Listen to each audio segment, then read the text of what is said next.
नमस्कार, मी समीक्षा Deshmukh. Top news Marathi मध्ये आपलं स्वागत. एक नजर स्पीड न्यूजवर.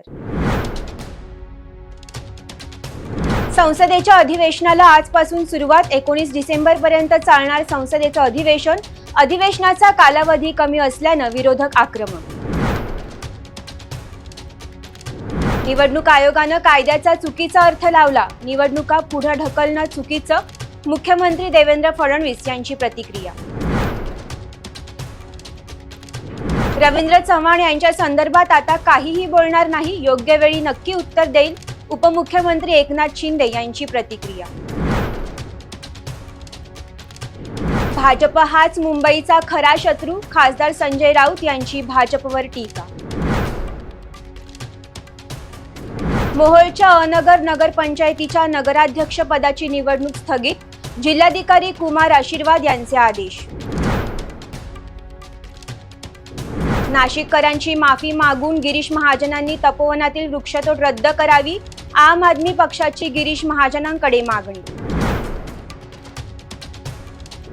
निलेश राणे यांनी पक्षासाठी नाही तर लोकशाहीसाठी भूमिका घेतली. माजी आमदार रवींद्र धंगेकर यांची प्रतिक्रिया.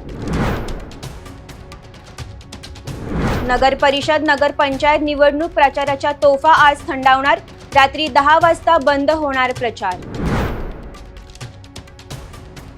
काहीही झालं तरी एकनाथ शिंदे यांची साथ सोडणार नाही. एकनाथ शिंदे यांचा पीए व्हायलाही तयार. आमदार निलेश राणे यांचं वक्तव्य. आमच्यातली एकही व्यक्ती दुसरीकडे जाणार नाही. देवेंद्र फडणवीस एकनाथ शिंदे यांचे संबंध चांगले. सामाजिक न्याय मंत्री संजय शिरसाट यांची प्रतिक्रिया. महायुतीत तणाव निर्माण होऊ देऊ नका. महसूल मंत्री चंद्रशेखर बावनकुळे यांच्या सूचना. गोपीनाथ मुंडे एकनाथ खडसेंमुळे आज भाजप मोठा झाला. पर्यावरण मंत्री पंकजा मुंडे यांचं जळगावमध्ये वक्तव्य. उमेद हरू नका, विजय आपलाच होणार. विधान परिषदेचे माजी सभापती रामराजे निंबाळकर यांचं आवाहन.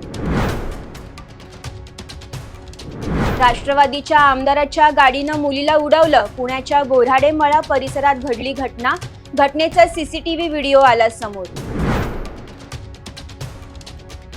पुणे महानगरपालिकेच्या प्रारूप मतदार याद्यांवर तक्रारींचा पाऊस. आतापर्यंत 6000हून अधिक हरकती. प्रारूप मतदार याद्यांवर 3 डिसेंबर पर्यंत हरकती.